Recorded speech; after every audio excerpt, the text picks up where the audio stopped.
Well, joining us now is former Conservative leader Erin O'Toole. Mr. O'Toole, thank you for being here. Good to be with you. So here you are appearing before the committee, and obviously you have a number of questions. And one of them has to do with the fact that neither you nor your campaign chair were asked about the allegations or concerns you had about foreign interference by Morris Rosenberg. I know that's a question that you have as to why those interviews did not happen. Have you come up with your own answers, though, your own thoughts on that matter? Well, I do think the Rosenberg report was well-intended, but incomplete and improperly done. And so what I tried to say today to a committee of the House, but I was also telegraphing some of my concerns to Madam Justice Hogue, who just began her independent judicial inquiry, is some of these questions need to be asked. Why the leader that we now know was targeted by China, why did my designate, who had to get security clearance to participate in the election protection protocol, why weren't we part of the debrief when they were assessing whether the system worked? There was really only one party, one leader, and a number of candidates and ridings targeted. We now know this because of leaks. So how could you do a proper assessment of how well the system worked to protect our election if you didn't speak to the parties directly involved? So I do have respect for Mr. Rosenberg, who's worked a career for the country, but you know, what direction was he given? I do think there's an accountability politically that ultimately the Prime Minister is responsible for, but I've tried to say the balance of getting the relationship with China right has been a challenge for both Liberal and Conservative governments. So I'm hoping both the committee and Justice Hogue will be able to really shine the light so that we can start to get the balance right. And you did put in that comparison or make the metaphor of essentially Canada is the frog in a boiling pot. And you do point to successive governments. But what is that? Is that ignorance, willful ignorance? What do you think is behind that?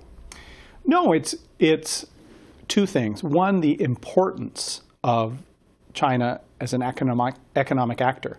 The growth of modern China has been explosive, and it has really driven globalization and changing trade routes and export markets for everything from planes we make and nuclear technology right through to pork and oil seeds. But we can never sacrifice our values and our concerns about religious freedom or protection of minorities like the Uyghur Muslim population because we're so committed to the economy. So I do think all governments, all stripes, have tried to get the balance right. I do think Mr. Trudeau did not move quickly enough, particularly in 2017 when the communist regime in Beijing took a particularly strong turn towards the worst aspects of communism.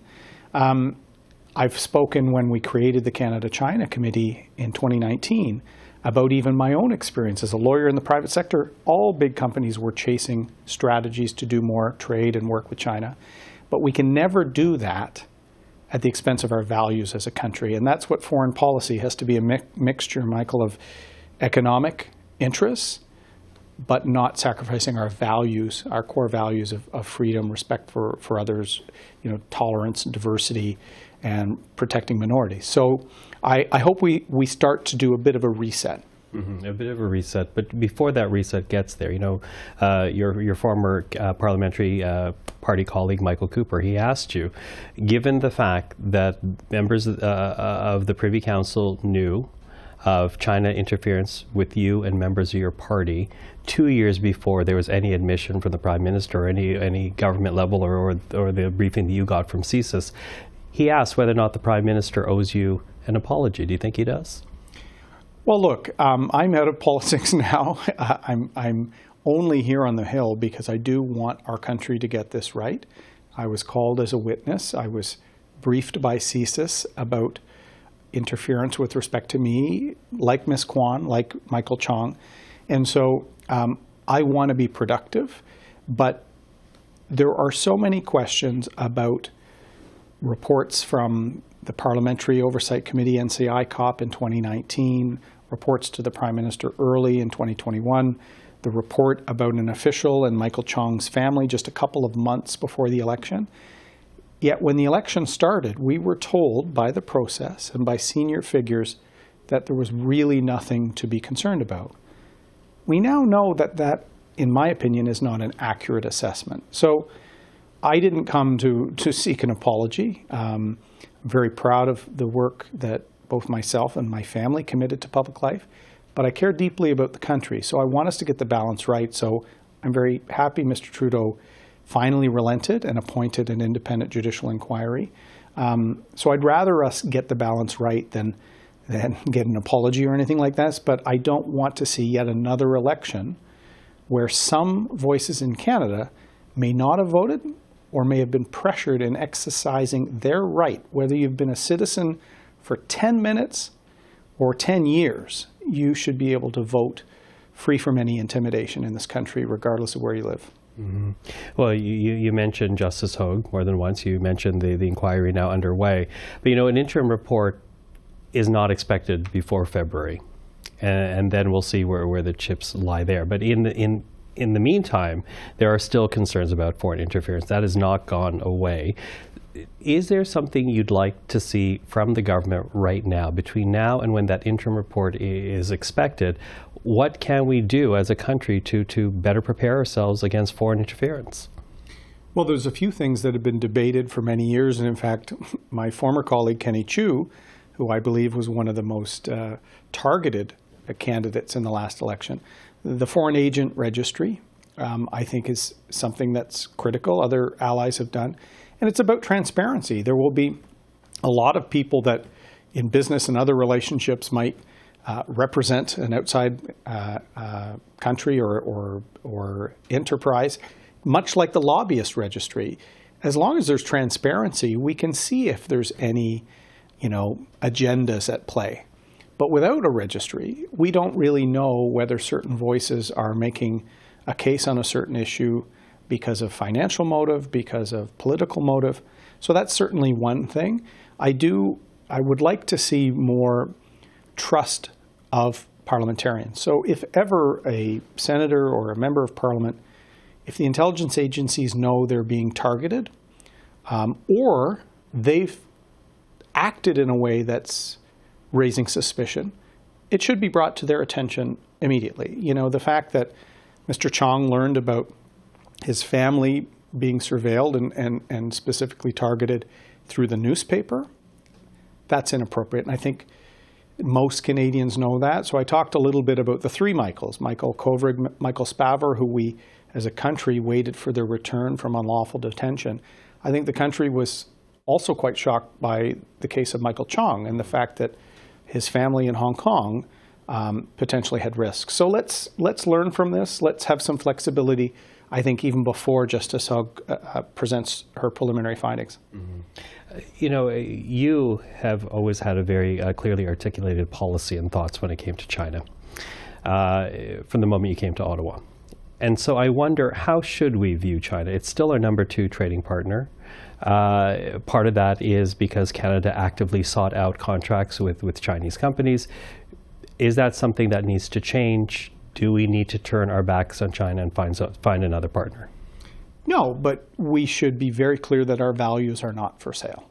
And so how do we balance off making sure we make our case for minority populations in that country, the case for Hong Kong, concerns in the Taiwan Strait, where even our military vessels, when they're transiting, are surveilled and sort of harassed. We shouldn't just say the almighty buck as the only aspect of the relationship with China. And as I said, I used to work in the private sector. I know how important the economy is. But in 2017 particularly, there became a doubling down on the worst aspects of communism, both for the Chinese people and minority groups, but also their wolf warrior diplomacy abroad. I think we need to work with our allies, whether it's on critical minerals and security issues, whether it's on taking a stand on human rights, whether it's on rebalancing trade rules. I do think we have to be eyes wide open as a country. Quickly losing time, but I do have to ask you, because when you stood in the House of Commons and talked about your CSIS briefing, you talked about how you were warned that even when you walk away from public life, when you retire from Parliament, that you would still be targeted by the People's Republic. I'm wondering, one, if that worries you, and two, whether or not you've seen evidence of that.